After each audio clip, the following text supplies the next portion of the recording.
Hello and welcome to the Totally Wicked Stadium. It's a huge weekend for Rugby League. Tomorrow night, the Saints are in the grand final at Old Trafford versus the Salford Red Devils. But tonight, it's a women's turn, and it's the Castleford Tigers versus the Leeds Rhinos.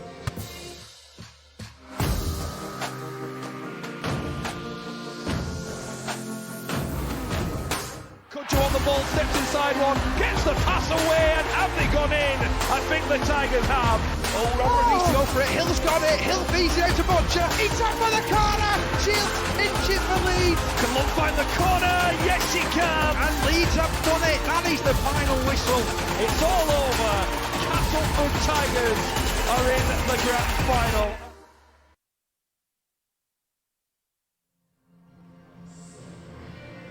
And we're expecting a record crowd for a women's game tonight. It's a second season of the Super League, and it's a Betfred Super League, of course, now. Delighted to welcome to our studio here at the Totally Wicked Stadium. We've got Emily Rudge from St Helens, and just been confirmed as the England captain today. We'll talk about that in a moment. And the assistant coach from the Warrington Wolves, it's Andrew Henderson. And Andrew's been watching quite a few of the games on the Our League app as well. Thanks for joining us. First of all, Emily, you ruined a script. You're supposed to be playing tonight, aren't you? Yeah. Unfortunately lost out in the semi-final in the last minute of the game to Leeds. They managed to come back from a 14-0 lead that we had in the first half. So really disappointed that we're not part of this. It looks like it's going to be a great game and a great setup. But I think it should be a good performance from both sides either way. And you've got to give credit to Leeds. Cass have been the best team all season, but Leeds have won the Challenge Cup, and they do seem to dig in when it matters. Yeah, don't they? Definitely. There's been, since the 2 years of the Women's Super League, there's been, Challenge Cup and the Grand Final. So there's been 4 trophies up for grabs, and Leeds have been in every single final up to now. So I think that when it matters, they can really turn it on, which I'm expecting them to do again today. And Andrew, you've commentated on quite a few games. If people have not watched the Women's Super League before, it's very, very good and it's skillful.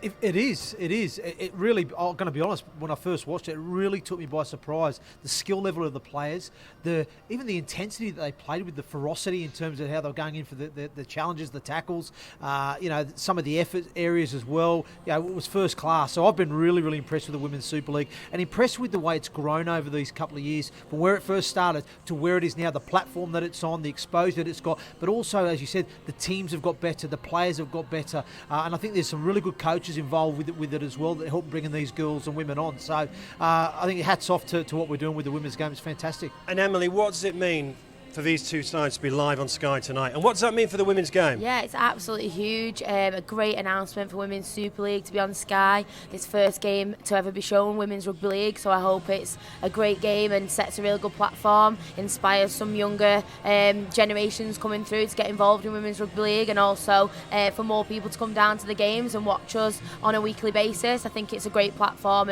and hopefully the girls will show the quality of the game today. And obviously you're disappointed. We've got to say congratulations. Confirmed today, you're the England captain for the World Nines, and it's fantastic tour to Papua New Guinea. Must be proud. Yeah, immensely proud. It's a huge honour to represent your country, but to captain the side is it's a real highlight in my career. So something really looking forward to. We fly out tomorrow evening to the World Nines in Australia. So I think there's 8 girls involved in the game tonight who will be whisked off straight after the game and into camp and then ready to fly tomorrow. So it's a big ask, but it's a great opportunity. And tell the viewers, what do you do as a day job? So I'm a PE teacher in a school in St Helens. You've got the time off? Yes, I have got the time off. They've been really supportive with me, so that's great. And you're getting paid as well, aren't you, for this tournament? Yeah, we were just talking about that before. It's the first time the women will be paid to actually play and be an athlete as a rugby league player. So, the strides that women's rugby league has taken recently is just absolutely huge. And to be honest, it's like we can't even keep up with it ourselves. It's brilliant that we're getting paid, and hopefully that'll continue.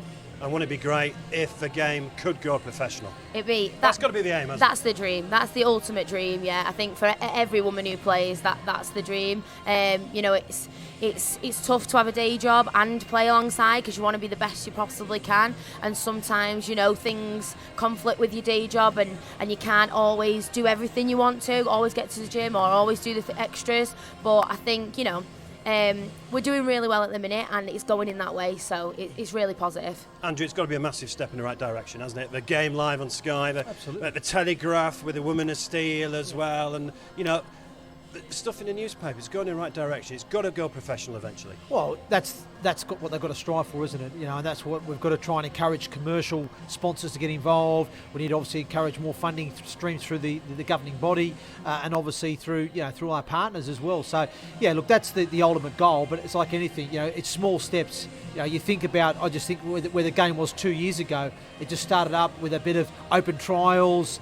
If there's any women out there that fancy a game, come down to these clubs, and obviously certain clubs were running these programs, not all clubs, but then the growth that we've seen, we've got more now women and girls participating in the game over the last. We've seen growth there. We've seen actually more professional clubs now actually putting some funding into establishing these teams, so giving more girls and women an opportunity to be professional rugby league players. And then the next stage is now to try and get some funding and money coming in to sort of income and finance these players to allow them to be better again, and have that opportunity to be better again. I promise you when I say this, we are very, very proud to sponsor this competition. We really are. Right, let's turn our attention to the game. It's Castleford Tigers versus the Leeds Rhinos. Castleford Tigers lifted the regular league season trophy. They have been the best team. Let's hear from their captain, Claire Garner.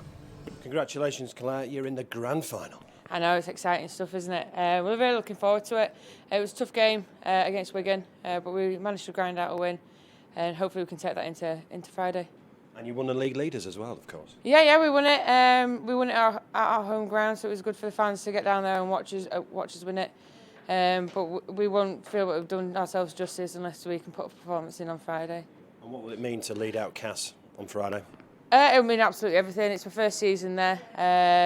It's a successful one so far. But like I said, it's about the 13 that take to the field, and obviously all the backroom staff. So if we can put a performance in and hopefully win that trophy. But Leeds aren't an easy side, and I'm sure they're going to give us a good game.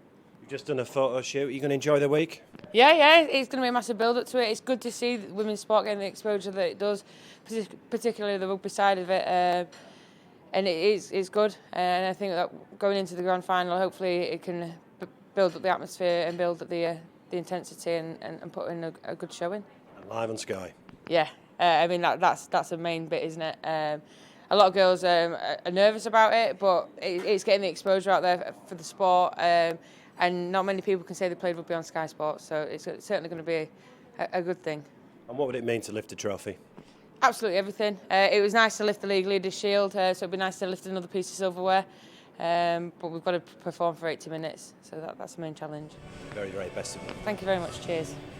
And I'm afraid it's a heartbreak for Claire as well. I've just been handed the team sheet, and she's not in the team and not on the bench either. So there was a rumour she had an injury, and unfortunately it looks like she's not made it. What a blow. that's a loss for Castleford, definitely. Claire's been great all season and led the team out to great success in the league. So yeah, I think that should be a bit of a knock to them. I don't know whether it must be obviously a recent thing that they've lost her in the squad. So yeah, a bit of a loss for Castleford. How good is this Cass side, then? You've played against them. They've only lost one league game. Yeah, you know what, the quality, and they have been quality all season. They've got some great players who can play off the cuff and do things, together as a team, and a lot of individual great efforts that they can put in. So yeah, I think they should put in a good performance tonight. And who else should we be looking out for in the Cass side? I think the likes of Kelsey Gentles, who is also nominated for the Woman of Steel. And yourself, of course. Yeah, and then Tara Stanley and Rihanna Marshall. They're two of the girls who will be flying out to Australia with us tomorrow. And they can, they've done some really spectacular things this season. So hope to see that this evening. Cass have only been beaten once in a regular season. He averaged 44 points per game, Andrew. Yeah, no, they've been very, very impressive this season. They've really come to the fore. They've got a strong squad. I thought they recruited well in the close season as well. And as we heard there from Emily, some of the players have been real standouts. Kelsey Jennels, Rhiannon Marshall in that centre third in the middle. She's a middle unit player, but the skill set that she possesses is phenomenal. She can kick the ball, she can pass short, she can pass long. She's got a great offload on her as well. So she's been really impressive for the Tigers. And the fullback as well, Tyler Stanley, she's been impressive too. Good turn of pace, injects pace into the line. Can beat a woman as well with some good footwork. And so they've got some real strike and quality there. But not to say that Leeds don't either. But but Cass have been very, very impressive. It's been an interesting one for them because they've really had it their own way most of the season. They've not been in a lot of situations where they've been challenged right to the end. They've been comfortable winners in most games, and I think that was a telling factor in the Challenge Cup final earlier this season when Leeds actually went there and just nicked it from them. I thought that was a good learning curve for them. I don't think they're going to make the same mistake here tonight. I think they'll learn those lessons from that experience and be better for it. I think also, interestingly, them losing the final game of the season, the only time they've beaten in the league, to St Helens, to Emily's side there just recently at the back end of the season, I think was another good thing for them. A bit of a reality check, a bit of a wake-up call that, hey, you have to be on if you're going to beat the best and compete with the best. So, I think Cass are going to have enough in the tank tonight to get the job done against Leeds. But like I said, they're a quality side. A word on the Leeds side. Obviously, we've all learnt about Courtney Hill this week. What an amazing story that is, playing cricket in the Big Bash in Australia. But they've won the Challenge Cup. They're on a decent run as well. They've won the last 5. Yeah, I think Leeds are a team that can really turn it on when it matters, like they did against us in the semi-final. They come back from a 14-0 defeat kind of in the first half, and then they come back to win it. So I think, even if Cass do score early or get a lead, I think we can't write off Leeds. I think that they can still come back, and they've shown that a couple of times this season. So it should be a really quality game that we're looking forward to. And they're coached by a grand final winner, of course, in Adam Cuthbertson, and he's going to be your assistant coach out in Australia and Papua New Guinea. Yeah, that was announced today. So that's great for the women's game again. That Adam's going to be on tour with us to Papua New Guinea, and that's going to be an amazing tour. It's really, really a great opportunity for not only the Papua New Guinea women to host that, but for us to go out there and play 2 test series is going to be incredible. Emily, do you mind going and have a cup of tea and come and join us? Is that all right? That's great, yeah. OK, so Emily will be back with us later on in the show. Well, we mentioned him, Adam Cuthbertson. He's won the grand final. He's the coach of Leeds. Let's hear from him. Bit of a different one for you. You've done grand finals as a player, doing one as a coach now. Yeah, I've come here a couple of times myself for these sort of days, and they're always very exciting. So I'm glad we've been invited along for the women's grand final preview. And I must admit, I'd rather be. I love the experience of being here as a coach, but it's tough to watch the other teams as a player still. Prep for this week going in because it's such a brilliant week. But in saying that, I'm very blessed to be back at a grand final with my women's team. And a word on Courtney as well. What a great story she is, being named Woman of Steel last night. Yeah, no, she's. I've said it a number of times this week. She deserves that. She deserves that so much, that award. She's just such a brilliant leader of my team and such a good role model for the women's game going forward. She's just a true competitor that just refuses to give up and it just loves to win. So I think if you're tuned in or seen any clips on Twitter of highlights of our game, you'll see that come out of her. She was amongst everything. So she's deserving of the award very much so, and I'm glad that she had won it. And how did you go about beating Cass on Friday night? Because they've got talent from top to bottom, really, particularly with Georgia Roach in the halves and even in the 3/4 as well. That's it. There's talent all over the field with them. So it'll be a really tough competition for us, but I try not to give too much away here. That might be just me not trying to give too much away or not really thought about it yet. No, but I think with big games like this, it just comes down to effort. The girls in the grand finals, there's so many variables that can happen. You can have injuries, you can have just there's so much that can go unscripted. So it's just about turning up, putting that effort in for the 80 and taking care of each other. And so we're just really focused on enjoying this week, getting our prep right, and then we'll see what comes of the day. And Adam will also be flying to Australia tomorrow night. He's now the assistant coach of the women's team. So well done to Adam, doing a great job at Leeds. I'm delighted to welcome to the show now Chief Executive of the RFL, Ralph Rimmer. Ralph, thanks for joining us. Pleasure. Right, first of all, how fantastic is this tonight? Well, first of all, it's well deserved. I think it's you could say it's the end of a journey, but it's not, because I think the women and girls game in the country have been on an unbelievable journey in the last 3 or 4 years. This is only the second season of the Super League, though, isn't it? Well, it is, but nevertheless, that journey began a few seasons ago. This isn't a culmination, it's yet another milestone, it's yet another big stage. They've created it, they absolutely deserve it. What they've produced for Rugby League is just unquestionable. And live on Sky for the first time as well. Well, a couple of things, very grateful to Betfred for their support of the competition, elevates it again. You're across the competition. We are proud to sponsor this. It's another step along the way, and as you say, first time on Sky. I think everybody's opening their eyes to how fantastic this game is of Women's Rugby League, and we all love it. And not just on Sky, it's broadcast around the world tonight, isn't it? It's a big night for us all, isn't it? And yeah, it's only right and proper that the women that have absolutely grasped this opportunity that the RFL have given him have earned the right to be here, and God knows where we'll be next year, who can tell, but it's just a brilliant journey. I'm really proud that we're all involved in it. And it's a big few weeks for a few of these girls. We just heard from Emily, who's been confirmed as England captain. We're flying to Australia tomorrow night for the Nines, and then that Papua New Guinea tour. Yes, I'll be over there. It's a tough gig. There's lots of fantastic stories in amongst this squad. You've got Caitlin on there tonight. It's her 18th birthday tonight, and she's taking the field. And Courtney, who obviously got the Woman of Steel 2 nights ago, or a couple of nights ago.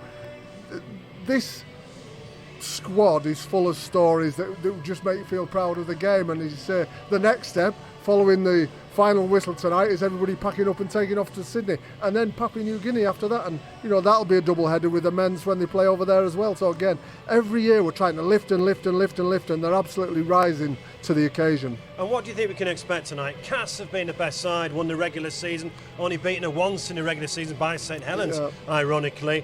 Leeds won the Challenge Cup against Cass. What can we expect tonight? Well, the bookies would have Cass as favourites, of course they would, but nevertheless, Leeds have already upset one across the way in the Challenge Cup earlier in the year. So anything could happen. Leeds absolutely can rise to the occasion, and they've had phenomenal success in the last 2 years since they were formed, so it's all up for grabs. While we've got you, Ralph, there's quite a few things I want to ask you about. First of all, as a curtain raiser tomorrow ahead of a men's grand final, we've got the Physical Disability Rugby League. That is fantastic.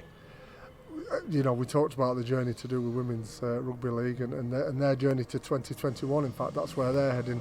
And then there's some other great things that go along, as you say, Physical Disability Rugby League, Learning Disability Rugby League, all fantastic parts of our sport. Wheelchair as well. Wheelchair, and they're going out to Australia there in Sydney this year. From my point of view, I want anyone that wants to play rugby league to have the opportunity to do it, and I think we are getting smarter and smarter at doing that. That's brilliant to hear, Andrew, isn't it? We want to grow the game. Absolutely. Well, again, I think that key word is opportunity, isn't it? It's great that we've got the opportunity, because now with the TV backing and the media streams that we have now, that people can actually visually see the game, whether they're here live at a game or see it through other platforms, but they actually have the opportunity to participate and play and be involved, whether it's a modified version for people's needs. I think it's fantastic. It's brilliant. It really doesn't matter to me what version it is. As we spoke earlier about the Grand Day out in Blackpool, I could put that as the best day in the rugby league calendar. It is rugby league for all. Anyone can come and play, and you come away absolutely lifted. I virtually flew home from Blackpool. Tonight, obviously, the women are going to get the headlines. Tomorrow night, it's St Helens or Salford getting the headlines. But certainly, the game is in a really healthy state at a number of different levels. And Salford have done it, haven't they? Last weekend I was lucky enough to be in Toronto, so a tremendous story there, and a fantastic climax to the championship season. And tomorrow night you've got the Red Devils who have fought their way through. From the start of the season, there is no way on earth they were going to be in this final. Absolutely fantastic climax to the domestic season. And come on in, what about Toronto? What a story. It was more than packed, that stadium, if I'm honest, but I'm sure they couldn't declare that. It was incredible. They frame the games differently. They They put different styles of entertainment on. They make us all look through the telescope in a different way, and I think that's really handy. I've no doubt that every time Toronto have come over here and played teams, they will have learned something, but nevertheless, every team that's gone across there and had a look at what they do should take something away from that. They do divide opinion, being in the Super League a bit. But you think it's the right thing for a Super League? Well, I don't know a subject in Rugby League that doesn't divide opinion. That's the first thing. Because that's who we are. That's absolutely who we are. Healthy debates. Well, there's more battles off the pitch than on it. I can tell you that for nothing. Controversial. I'm a big fan. I honestly don't believe anybody that watched or was a part of that occasion last week could look at it in anything other than positive eyes. It was incredible. And it's an amazing city if people are lucky enough to go and visit as well, isn't it? You can make a great weekend of it. A fantastic weekend. The mayor of Toronto turned up, a hugely influential person.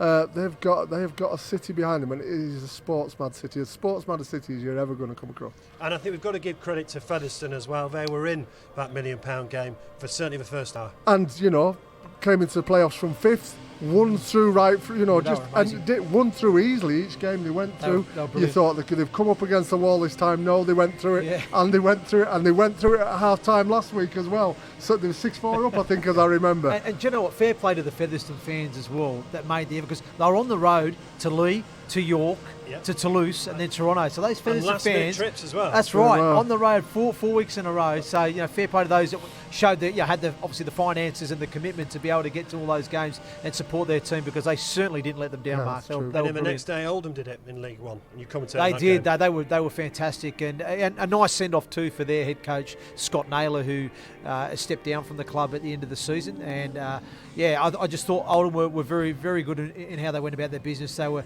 simple but effective, very methodical in their process, and just backed their defensive efforts to win the game. And an incredible win for those guys. They get themselves back into the championship. They have been there before. The challenge now for them is to stay up there.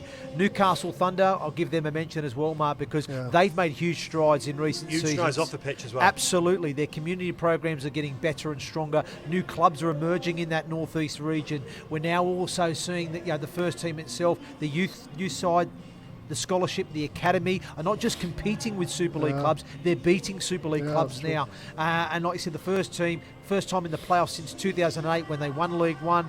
That's a remarkable achievement. I think 2020 will be the year of Newcastle Thunder. Right, Ralph, I've got 2 questions for you, and I'll let you take your seat. Sure. First of all, what we're going to expect tonight?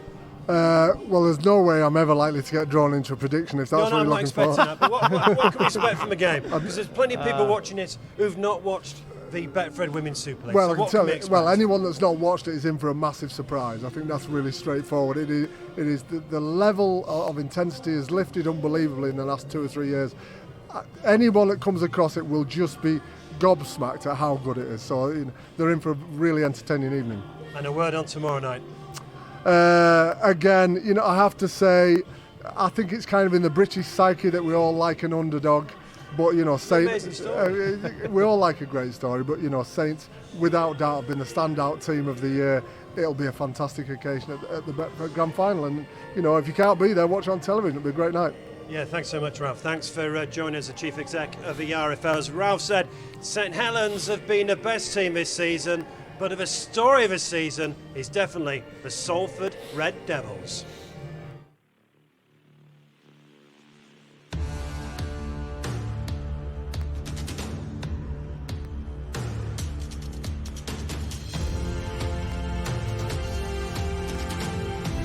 He's going for it himself, Roby. He's touchdown.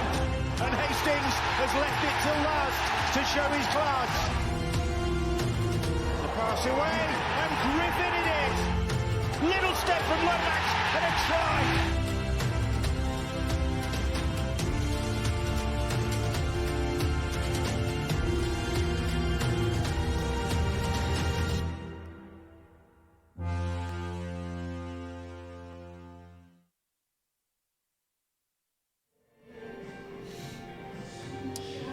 And we're at the home of the Saints, and of course St Helens at Old Trafford tomorrow night. They've won the grand final on 5 occasions, not since 2014. They've been the best team this season, but as I said earlier, the Salford Red Devils have been the story of the season. I'm delighted to welcome one of the journalists who follow the Betfred Super League and the Championship in League One and the women's game as well. He's working on that tonight. It's Gareth Walker. Gareth, first of all, thanks for joining us. This is fantastic tonight. This is live on Sky. Absolutely, yeah. What a boost for the women's game to have that platform and that exposure. And, it deserves it as well. I think we've all seen the progress that the women's game has made over here. I think having Super League club names involved in it has been such a fillip for the women's game. And we'll get to see the best of it showcased tonight. By the way, we've lost the trophy, by the way. It's gone down there, ready to be live on Sky. That's what we're playing for tonight. Tomorrow night, we're playing for the Betfred Grand Final. You've filed all your copy now, have you? Yeah, it's all over with the newspapers. Yeah, we've got plenty going in tomorrow. It's been easy this week, hasn't it? Thanks to Salford. Well, it's been great for us story-wise because, getting a new team in the grand final, it just presents you with 17 fresh stories to tell on a national stage, basically. And there's so many good stories in that Salford team, right from the coach Ian Watson, Jackson Hastings, to Ian Blease, the chief executive. All week we've been speaking to the characters, and it's been refreshing to have a new club involved. But we've got to give credit to Saints, haven't we? I mean, 16 points, record margin, and that performance against Wigan, I thought, put down a real marker, 40-10. Yeah, they've been the best team all season, haven't they? And if they reproduce that performance against Wigan tomorrow night, it's going to be very difficult for Salford, no matter how good a story it is. They were fantastic. The first 20 minutes, especially against Wigan, I thought they blew them away, didn't they? Yeah, I thought, to be fair to you, I think they learned some lessons, St Helens. I think since they've come under the tenure of Justin Holbrook, we know that they're playing an expansive game, very entertaining brand of rugby league, and I feel, they fell short a couple of the big occasions in recent times. However, the way they performed against Wigan, they've really learned some lessons. They were very direct, they were very methodical, they played flat and fast, simple, very minimal error count. Discipline was outstanding in terms of penalty count. Especially our first half. Absolutely, but it was just the manner they were relentless in just going through that process. They didn't overplay, they didn't chance their arm, and they really were too quick, too up-tempo for Wigan to handle. So if they can manage that against Salford, I think they'll be very, very difficult to beat. Well, let's just remind ourselves how the Saints got to the grand final. The most consistent and the most brilliant side thus far in Super League. St Helens League Leader Shield winners for 2019. Lachlan Coote puts a crossfield kick in, Theo Farts chases, and Saints get the first try of the game. Williams, the ball's intercepted. Garner will go, and nobody will catch him.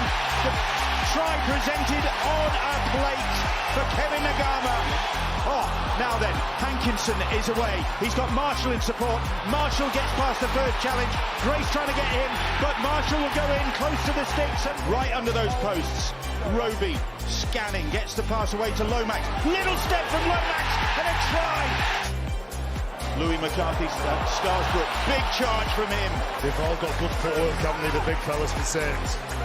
Roby off the back of that. Chance here, and chance taken by Zeptire.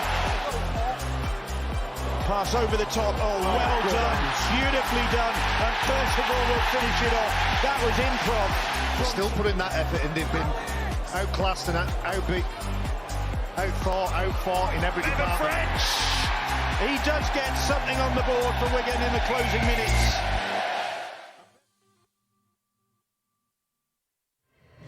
That's how Saints got to the grand final. Like I said, I've won it 5 times before, not since 2014. And Justin Holbrook's head coach, after tomorrow night, he's going back to Australia. But he's loved his 2.5 years in the Betfred Super League.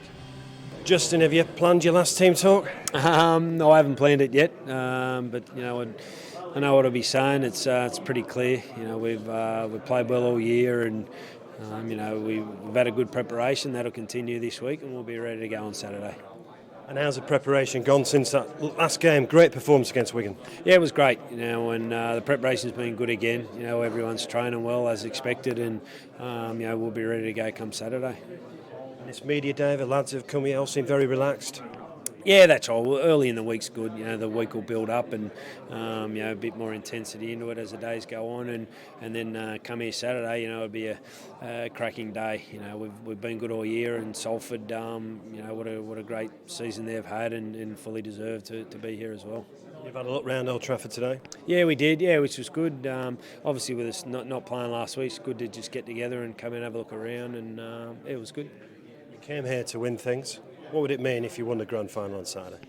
Oh, look, it's exactly what we want, myself and everybody at the club. I just think Salford's done a fantastic job of being here, but for us as St Helens, where the whole town's rugby league mad, if you like, or crazy for the game, which is terrific. And for myself, it would just be a proud moment to deliver the Super League trophy back to everybody at the club. Will you miss St Helens? Yeah, definitely. I'll miss the players more than anything. I think they're a great bunch to work with, and you don't have the season we've had if they don't play the way they have every week. To be good enough to finish 16 points clear a second is a reflection of their consistency and how hard they work. So, they're member staff. They're the ones I'll miss the most. But all that I'll worry about all that after the game. I'm not going to let it affect me this week, nor should it. We've got a job to do, and that's what I'll be preparing for. Very, very best. Cheers, Smoke. The crowd is filling up here. We've got the women's grand final live on Sky, so make sure you're watching live on Sky this evening. But we're going to be talking about the men's grand final, 6 o'clock at Old Trafford tomorrow night. We've just heard from Justin Holbrook. When I spoke to him on Monday, Gareth, he'd not worked his team talk out. Surely he just tells them to go and play like we did against Wigan. Well, as we've said, if they can repeat that, they won't go far wrong, will they? I think. He said that he's put all the emotional stuff on the back burner this week because it is his last game, and he says he is an emotional guy, but it'll be all about the match, I think, from him. And as one of the scribes, one of the journos, he's been an absolute pleasure to work with, hasn't he? He's a miss for Super League. Yeah, definitely. A genuine guy. The same after every match. They haven't lost many games, but when they have lost, always fronts up, speaks honestly to the media. Good away from the media situations as well. Just a decent bloke, I think. So I think the club and the comp are missing. And a few people have questioned our mentality because of a Challenge Cup, the 2 semi-final defeats last year, but you just get the feeling that Justin has got it sorted in this occasion. Well, I think they got a lot of confidence from the Wigan semi-final, because going into that, I think they'd lost 6 semi-finals in a row before the Halifax one, and then they only kind of stuttered past Halifax in the Cup, so the questions were there still. I think that'll have given them confidence the way they played against Wigan. And I think he said the difference from the Challenge Cup final is they had 5 players coming back from injury in that game that hadn't played a lot before that. He said that was a factor, and they haven't got that this time, so they should be better placed to perform. And some of the key men, Johnny Lomax has been superb this season, hasn't he? Yeah, it's amazing that he wasn't even on the top 3, I guess, for the Man of Steel. I guess that's the way the voting's worked. Saints votes have probably been shared about a bit. I was just about to say that, I think it's probably a case of the fact that Saints have been so good as a team each week, so many individuals within the team have stood out. You're right, it's probably been shared around, where some of the other teams, they may have had 1 or 2 players that have stood out consistently every week for them. It's probably helps, but you're right, how Johnny wasn't on that list is beyond me. It's a real battle of the packs as well, isn't it? If you think of Alex Walmsley, Luke Thompson. Yeah. Outstanding. Luke Thompson, he's phenomenal, isn't he? The leg speed he has through that middle third of the field, and his effort off the ball, the way he carries, the minutes that he puts in as well. Then you've got Walmsley, who's a slightly different player to Thompson. So they sort of complement each other really, really well. Walmsley's this big gangly, all arms, all elbows, big thing. It draws 3 or 4 people in every time to stop him. Thompson's got the late footwork at the line and a little bit more about him in that respect. But they are 2 great front rowers. But in saying that, Gil Dudson and Lee Mossop, these 2 guys that everyone's been discarded, they've come back to the fore. Dudson, the Welsh international, Mossop, who was a former England international, now back, and he's playing his best after 7 shoulder reconstruction. It's just amazing. The storylines, as Gareth was saying before, out there is unbelievable for tomorrow night. Yeah, we'll talk in detail about Salford, but there must have been times this week when you sat down thinking, right, what story do I write? Is it Jackson Hastings? Is it Lee Mossop, who was left Wigan because his shoulder had gone? Just so many, even to Ian Blease, the chief executive, who was banned from the sport for life as a player. Yes. And what a redemption story he has. He got that overturned, obviously came back, and now he's leading his hometown club out at Old Trafford. Ian Watson, the coach, another fantastic story, part-time player, and now one of the most highly rated coaches in the country. So it's been refreshing and it's been good fun this week for the media, I think. Well, let's just get a bit more on Saints. So regular on Betfred TV is Paul Sculthorpe. He's won the grand final on 4 occasions.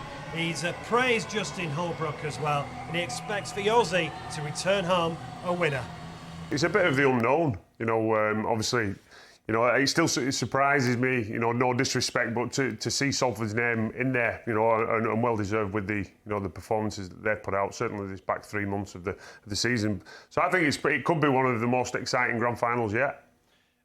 Saints have won a grand final 5 times. You won it 4 times, of course. Not won it since 2014. That's too long for a club the size of Saints, isn't it? It is. It's far too long. There has been a bit of a trophy drought at Saints. Before 2014 as well, the last trophy was 2008. So it has been a long time coming, but I think with this team, there's definitely, ability to end that drought. And how good have they been? I mentioned it, the 16-point record margin, unbeaten at home, only 3 defeats, of which twice was against London, but he rested a lot of players. Yeah, they've been outstanding this year, consistently good, as you say, undefeated at home, and then them 2 games, no disrespect to London, but they were them games in a position either build up to a Challenge Cup final or when the League Leaders Shield was confirmed, and obviously there's a lot of squad rotation in them games. So yeah, disappointing to lose them, but to only have 3 league defeats throughout the year, and obviously the other one being Catalan away, which is always a tough game, has been an outstanding season. One of the traits that I've always said about a good manager is having the respect of your players, and players want to play for you. He's a great bloke. He obviously knows his rugby. He's got back to playing a lot of the Saints brand that we used to in throwing the ball about and expressing themselves and looking like they're enjoying themselves out on the field. And Justin certainly brought that back, and that's brought the best out in some of the players. There we are, there's the Leeds Rhinos on the pitch, have been unbeaten in 5. They're going for the double. They won the Challenge Cup, beating Castleford Tigers that day as well. So there we are, Leeds Rhinos preparing for this game. And if you want to watch it, it's live on Sky as well. But we're talking about the men's game, which is live on Sky at 6 o'clock tomorrow night. Gareth, I think real credit to St Helens this year. I think real credit that after about 2 games, no one mentioned Ben Barber either. I know, yeah, and we wrote so much about him last year as well, wasn't it? Man of steel. The way Lachlan Coote came in right from the very first goal, he was fantastic for them, wasn't he? And a real fan's favourite. They loved Ben Barber here, didn't they? You wouldn't have thought that they could have somebody with as good a rapport, if not better. But Lachlan's Coote's come in, they sing his song every week, he loves it. He's been a fantastic addition, and I think he's obviously helped compensate that loss. Very quickly, what do you think Justin Holbrook? I asked him, what's your final team talk going to be? And he just laughed. What will his final team talk be? Look, I think he's just got to instill confidence in his team. They're there for a reason. They've earned the right to be here. They're good enough to go out and get the job done, but they're going to have to make sure that they focus on doing those little things well. The blueprint was there 2 weeks ago in the semi-final, so nothing has to change. It's for us to lose in effect for me. So yeah, I think it will just be talking about the small things. The small things, the 1%ers, they're going to make their difference on the night. Don't overthink it and go there and play to your ability and enjoy it, because you're good players, you deserve to be there. Showcase it. Well, let's turn our attention to Salford. 100-1 they were to win the grand final at the start of the season. Let's see how Salford are arising and got to the playoffs. Williams. Gildart will break the ice here. Lussick. The pass away, and Griffin it is. Burgess is away on the left. Burgess is on his own. He's got support from Williams, and Williams will extend Wigan's lead. It's Lollahea now. Lollahea's little kick. McCarthy chasing, and McCarthy getting the try. Was flying in the opposite direction. Here is Hastings. Hastings, lovely ball to Bibby, and Bibby, can he get it down? Rankin will try and spot a try opportunity. Rankin has done that. Rankin all the way. Evil's chasing, and Evil's catch it. What a tackle! What a tackle! And Hastings has left it till last to show his class. Ball back on the inside to McCarthy. McCarthy for Dudson. Bang in front of those posts. It's Lussick going for it. And has he got that down? Lussick finds Dudson. Dudson pass over the line. Is Mossop. He has done it. He has got the try. Lee Mossop has got the try that could have sent Salford to Old Trafford. There are smiles on the sidelines now, because Salford can celebrate.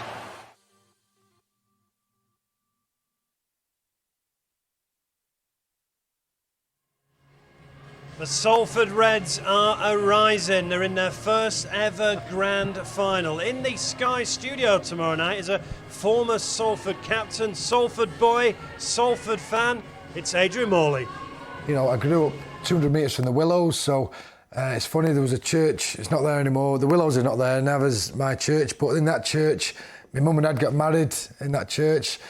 I made all my sacraments in that church, but that was my church. But I used to worship at the Willows as well, watching my, my heroes. I'm talking people like Ian Blease, who's now involved at the club, and Harrison Hanson's dad, Shane Hanson. You know, they were my heroes, and always been a Salford fan. Even when I was playing elsewhere, other side of the world, always kept my eye on Salford, wanting him to do well, and achieved my dream, and that's to play for Salford. And I was involved there for a couple of years, but. You know, for me and my family and all my friends and my people, it would mean the world to be crowned champions. Just delighted to be involved, and I never thought I'd say. I'll be honest with you, I never thought I'd say. I'm studio guest at a game where Salford are playing in the grand final. Adrian Morley there, of course, a former Leeds player as well, former Leeds coach, ever Leeds Rhinos warming up for the women's grand final. Andrew. Moz said to me he's won 2 grand finals, one in Australia of course, one over here, but he's so excited about Salford being in the grand final. Well, he will, because he's a Salford lad, isn't he? You know, he grew up watching Salford. 200 metres from the Willows he grew up. He grew up watching Salford. He's a Salford lad. He's from the heart of Salford, and like I said, and obviously had the opportunity to play for Salford at the back end of his career as well. Was a good servant to that club, so of course he'll be buzzing, and he'll still know. Like people like Ian Blease and Ian Watson who are connected with the club, so he's got an affinity there anyway. But yeah, and again, it's the true underdog story as well. So of course he'll be buzzing, and every right to be. And obviously you write about stuff off the pitch as well, Gareth. Salford, well, in the last 5 years have nearly gone out of business several times. It's even been a bit close to a wire this year to even pay the wages at times. It's an amazing story in the grand final. It is, yeah, and I think that highlights what a good job Ian Watson's done as well against the backdrop of that. You know, they kept them in Super League in that famous £1 million game. They improved the year after. There always seemed to be something going on off the field, but he was always level-headed. He was always the same with the media in dealing with us. Never seemed to fluster him at all. And I think that's why their story is even better than what he's had to deal with over his time in charge. And let's be honest as well, their best player and the man of steel, Jackson Hastings, they took a gamble on him. They did. He had a reputation of being his bad boy, didn't he? Yeah, well, look, and to be fair, yeah, I mean, he obviously got released from his club in Australia, had probably some attitude issues there, and again, he's kind of, found his feet here at Salford, been given an opportunity, and like I said, he's reinvented himself now, and I think he's grown as a player as well as a person. I look at how he is now, how he plays, some of the things he's doing off the field as well. I just think he's really matured. He's still young. I think he's 23 years of age, so he's still got a lot of time left and a lot more growth and maturing in him. But I think from where he was to where he is now, from his time being at Salford, he's really improved as a person and as a player, and that's credit to Ian Watson and the Salford club as a whole. And what amazes me about Jackson as well, he's shouting at his other teammates during the warm-up. Yeah. He's talking throughout the game. And that's what you want from your halfback. Yeah, but he's a competitor. He's a born competitor. He's got a will to win, and you can see that. You see that in his actions, the way he plays. He's not afraid to take the ball to the line. He's not afraid to put his body in front and make tackles. He's not afraid to kick chase, and he's not afraid to go kick pressure on. He's always busy, and he just wants to be involved because he wants to win. And those type of players, they're not all out there. And those type of players, if you can get a hold of one there, they become infectious within your group. People start to feed off that energy and what they bring. But he's been first class for that club this year. Okay, well, let's hear from the Steve Prescott MBE Man of Steel. It's Jackson Hastings. Jack, first things first, congratulations, Man of Steel winner. Was that on your radar at all at the beginning of this year? Thanks, mate. Nah, it wasn't on my radar at the start of the year. Obviously, the main goal is to get where we are today, Old Trafford, and it's a team sport at the end of the day. So those sort of individual honours come and you accept them and you're proud of them. But at the end of the day, we play a team sport, and the main objective is to win the competition. And we're in with a 50-50 shot now, so that's the main objective. You'd have had loads of questions about Old Trafford in the last few weeks. You can finally answer them properly. Where will this rank in terms of stadiums that you've played in and arenas? Oh, this will be the best. Obviously, Anfield was probably up there, and that was a very special sort of moment in my career to be able to run out and grace that sort of pitch. But to actually know the people that have walked on this field and done what United have done over a long period of time, and for it to be called the Theatre of Dreams. And I've watched grand finals in Super League for many years now, and the atmosphere and buzz it creates and the memories that are made on this night coming up is pretty special, and I get to be a part of it, which I'm truly sort of humbled about. And as a team, your form's kind of been slowly building up throughout the season into this incredible finish. What point did you start to believe that actually this might well happen? I think Saints away, actually, funny enough, when we got beat on the bell was one moment where we sort of looked at each other in the eyes and went, boys, we can do something special this year. And then Good Friday against Warrington, obviously first game against them at their home ground, we turned up and we put in a really good performance and got the win. And then we played Wigan the following Monday and put in another great performance and just got pipped again. So I think against those three teams in particular, the three benchmarks of the sort of Super League era, really, they've always sort of led the way with them and Leeds. So to test ourselves against them and to come out the other side such a much more resilient team, a better team, and then to go on that 8-game run towards the back end of the year, mate, really held us in good stead for the finals, and the rest is history, really. We pushed Wigan game 1, turned Cass over, and we were really confident going into game 2 again. And a word on your coach, what's Ian Watson done for your game in the last 18 months? Yeah, he's special, mate. He's just added a whole lot of belief. He sort of gave me the keys to the bus, as I say, and just said, go out there and play your best footy, do what you do well, and hasn't really restricted me to anything. We've got our structures and things like that, but if I see something on the footy field and he tells me to back myself, if it doesn't come off, just next job and get on with it. It's not only me, though. He's created such a buzz around the place, and he's given people just so much belief in their own abilities that probably not a lot of other coaches will do. And I'm very grateful for him, not what only he's done for me as a rugby league player, but as a person. He's helped me develop and look at life completely different to what I used to look at it, and I've got the ultimate respect for him. When you made that decision to go to Wigan for next year, could you have imagined a better way to say thank you and goodbye to the Salford fans? Oh, yeah, you could dream about it, and that's what I did. I dreamt of it, and I don't know if I truly believed it until we sort of went on that win and run and give ourselves a chance. But yeah, it'd be magic, wouldn't it? It'd be the end of a chapter, I guess. The sort of stuff that went on in Australia, the revival sort of thing, and then it'd be a cherry on top, mate. It'd be a night that I'll never forget. I'm not going to forget the night anyway, regardless of what happens. It's a monumental moment in my career, to have my family here. You dream as a kid to play in grand finals. There's people that play 300, 400 games that aren't fortunate enough to play in a grand final.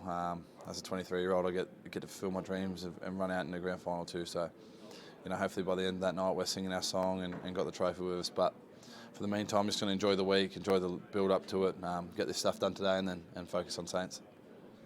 Cheers, brother. Thanks, mate.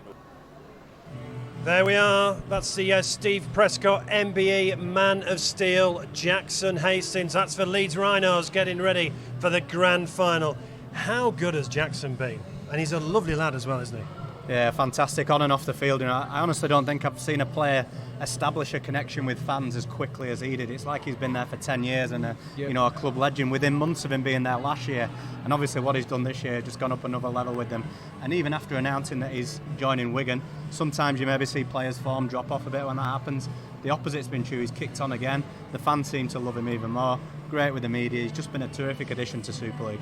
There is some grand final experience in that Salford team as well, isn't there? You've got Mark Flanagan who's won it with Saints, Lee Mossop who's won it, Gil Dudson as well, Josh Jones. Yeah, no, they've had some players. How important is that experience? Because it is a unique occasion, isn't it? Well, it's a really good question you asked there, Mark, because it was a bit of a question that came up coming into the playoff campaigns. There was a lot of people felt that Salford have had an incredible season. To even make the playoffs was remarkable from where they've come from.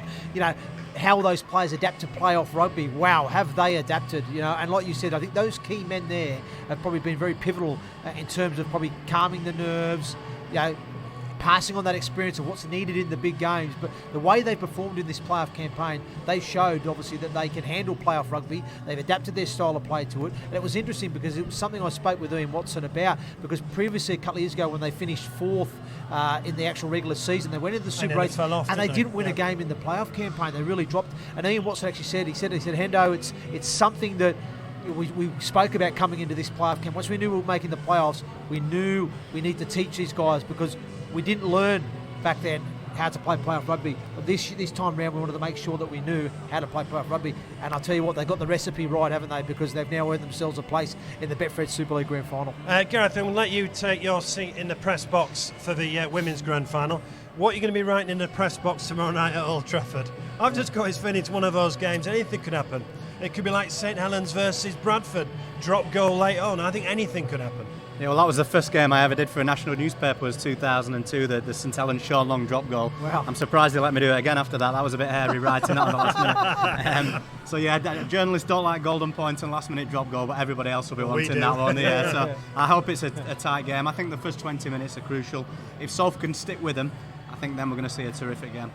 Thanks so much for joining us tonight. We're on till 7:30. We'll turn our attention back to the women's grand final in a moment. But before we do that, let's hear from the Salford coach. He's had a fantastic season, Ian Watson. Ian, when you drove up today to Old Trafford, did it start to feel a little bit more real? I think it will on Wednesday when we have a walk outside. We're going to have a walk around on Wednesday. At the moment, it's still like we're just getting into the preparations of the week and into our training routine. So at the moment, it's probably not fully sunk in yet.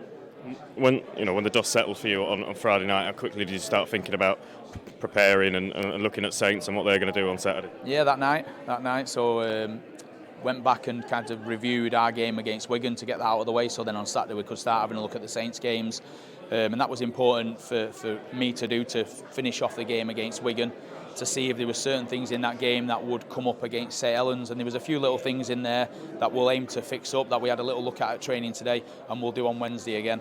Do anything different this week? No, keep it exactly the same. We don't need to dress it up and make it any bigger than what it is. I mean, we've got some guys who've been in grand finals before and they know what it's about, but we've got some guys who haven't as well. So what we want is just a nice level playing field all week where everyone just preps the same way as they've done for most games. And when you go into people always talk about like St Helens pack, but you must be pretty pleased with the way that your middles have gone in the last few weeks. And it's going to be a bit of a firefight out there, isn't it? Yeah, 100% it is. Our pack's outstanding, mate. I'll back our pack, mate, to get on top of St Helens pack. So we'll see how that goes at weekend. I know they'll be confident with Thompson and Wormsley, people at Knowles, the way they've been going. Our pack's good, mate. Our pack's dominated most packs they've come up against this year. What do you think it'll feel like when you walk out into that stadium on Saturday, particularly with all those Salford fans behind you? Well, yeah, I think it'll be amazing. I think kind of our process will just be on the game. Obviously, the atmosphere, we kind of can't get caught up in that. Enjoy our walk around on Wednesday, but when we come here to Saturday, we're coming here to work and make sure we get the job done. Going to wear a suit, shirt and tie, jeans? Yeah, I'm being told I am, yeah. So, yeah, I think so, mate. And the big question, of course, if you do get the job done, who do you want to play Ian Watson in the film? I don't think there'll be one of them, mate. Do you know what I mean? They need a good-looking lad to follow me, Lewis. Cheers, mate. Good luck. Good luck to Ian Watson tomorrow night. Of course, that's the men's grand final. It kicks off at 6 o'clock at Old Trafford. We're live here at St Helens. I'm delighted Emily has rejoined us as well. And Lee is alongside us. You'll see Lee later live on Sky presenting a trophy. Fred's daughter, thanks very much for joining us. Must be a very proud moment presenting a trophy tonight. Oh, it's fantastic. Yeah, really fantastic. Hope the girls do well tonight. And you used to play rugby league? Yeah, I used to play for a local team in Swinton called Folly Lane. Played for nearly 15 years. Yeah, too old for it now. And now, obviously, the game's live on Sky. Yeah. But you never thought that when you'd play? No, it's absolutely amazing. I can't believe it. And what a lovely stadium as well. Fantastic. We just heard from Ian Watson. Did you used to play with his sister? Is that right? Yeah, Emma played with me a long time ago when we were kids. Yeah, not seen her a long time, but yeah, she was a really strong player. Yeah. And let's be honest, you're a Salford lass, yeah, so you can be cheering them on tomorrow night. Definitely, 100%. I hope they win. It'll be really nice for the city. And you still live in Salford. What's it meant to the area, Salford getting in the grand final? Oh, it's massive, massive. Even the other day, the postman knocked on the door. He said, "Are you going to the game on Saturday?" And I said, "Definitely." He said, "We can't wait. We're all dying for it. It's history, you know." Yeah, it's been a long time coming. Fingers crossed we do it. Well, thanks so much for joining us. Enjoy tonight as well. So you'll be able to see Lee a little later presenting a trophy to either Castleford Tigers or the Leeds Rhinos. Let's get more build-up and hear from the woman of steel, Courtney Hill from the Leeds Rhinos.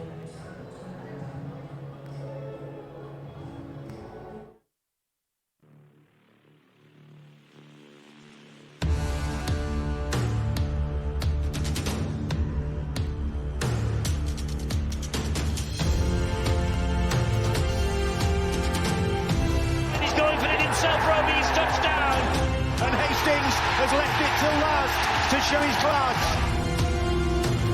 The pass away, and Griffin in it. Little step from Lomax and a try.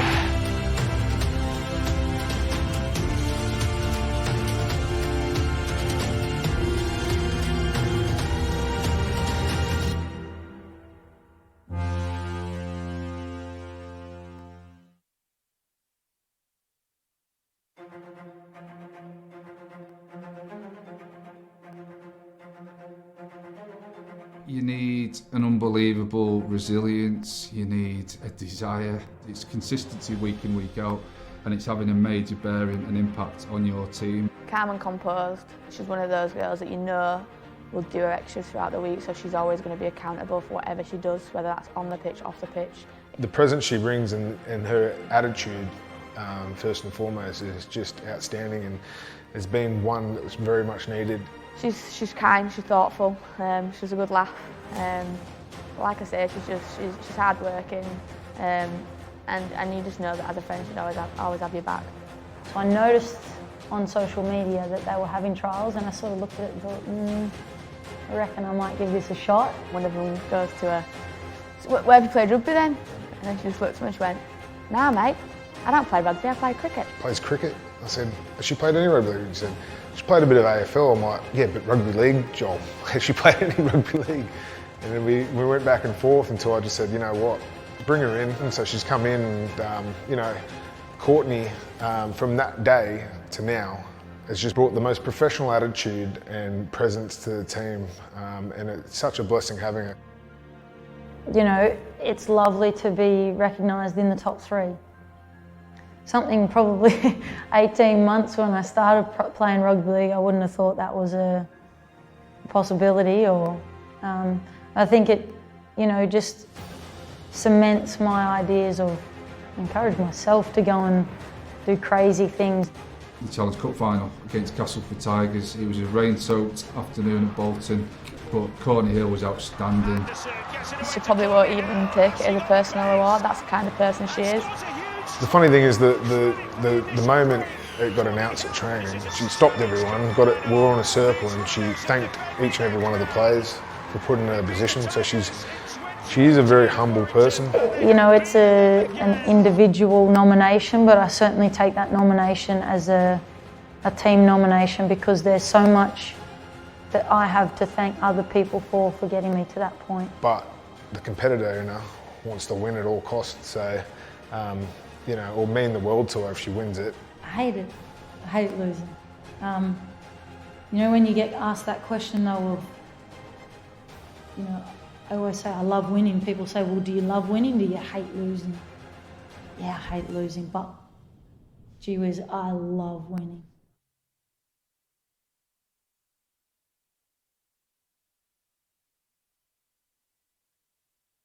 The Telegraph Woman of Steel, she got the award on Sunday night, and incredibly, Emily, a couple of years ago she was playing Big Bash cricket in Australia. Yeah, amazing. You know, she's not been in the game long, but she's definitely made a massive impact when she has been involved in the Rugby League, the Super League. So yeah, she's a real influential player, and she's had an amazing season. And that Woman of Steel title was really well deserved.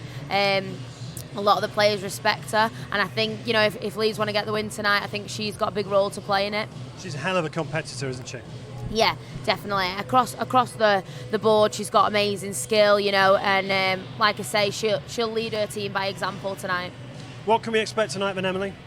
I think it's going to be a tough game. I hope it's a real close game, and it's a real good spectacle for Women's Rugby League. I think I am edging my bets on Castleford to get the win, but I do think it's going to be tight. Because Cass, I know you beat them the only defeat in the season, but they have been the best team this season, haven't they? Yeah, they have, yeah, overall. And like you say, they got the League Leaders Shield, and they won that quite comfortably. And they scored a lot of points this season, and I think, you know, if they can get to score some of the tries like they have done throughout the season, then they should be in good stead for the game tonight. How do you see tonight then, Andrew? Yeah, I'm with Emily. I see Castleford to win tonight. I just think they'll learn the lessons from the Challenge Cup defeat. They'll learn the lessons from the recent defeat to St Helens. I think they'll know they'll need to be at their best tonight if they're going to get a job done, because Leeds have a knack of peaking for these big games, and they've proven that in the 2 years in the Women's Super League. They've rose to the occasion many a time. So I think Cass are aware of that and will be at their best tonight. I think the conditions too are going to allow, it's quite a decent night tonight. I think the conditions are going to allow Cass to play the brand of rugby league that they want to play as well. So I'm tipping a Castleford Tigers win. And I asked you this earlier on, Emily, but what does this mean for the women's game tonight? Incredible. I mean, just to look behind us and see, just it basically building up like it would in a men's game is amazing, and it's something that we've maybe not had in previous years. But I think with Betfred being a sponsor now, and lots of other people getting behind Women's Rugby League, it's really taking off, and we're doing incredible things with it, and I look forward to the next couple of years to see what else can happen. And I've got to ask you, you've got your Saints tracksuit on. Yeah. What about tomorrow night at Old Trafford? Obviously, I'm back in. You've been training, haven't you? Yeah. You've been training with Johnny Lomax. Yeah. Making some. Yeah, so we did a bit of a joint session down at Totally Wicked Stadium here a couple of weeks back, and that was brilliant. To get just some tips and advice and experience from the men, really, really good. So yeah, I'm backing them all the way tomorrow. Emily's back in the Saints tomorrow night. Who are you backing? Yeah, I have to agree with Emily again. I should be trying to be controversial on that, but look, I think St Helens. I think, like I said, they're another team that have learned in the last 2 years. They fell at the final hurdle a few times. They've got the monkey off the back for me in that semi-final victory against Wigan. They've got the blueprint, and I just think we know with St Helens they like to come out the blocks, they start hard and fast, and they like to gain that ascendancy over teams. The challenge for Salford tomorrow night is they're going to have to try and weather that storm early. I think if Salford can hang in there, the longer in the game they are, they have a chance, a fighting chance. However, I just think Saints, if they can manufacture what they did 2 weeks ago against Wigan, I think they're going to be unstoppable tomorrow night. I've really enjoyed your company. Thanks so much for joining us tonight. So tomorrow night at 6 o'clock, it's St Helens versus Salford in the Betfred Grand Final. Tonight, it's a Castleford Tigers versus the Leeds Rhinos. You need to switch off to Sky now and enjoy the Betfred Women's Super League Grand Final.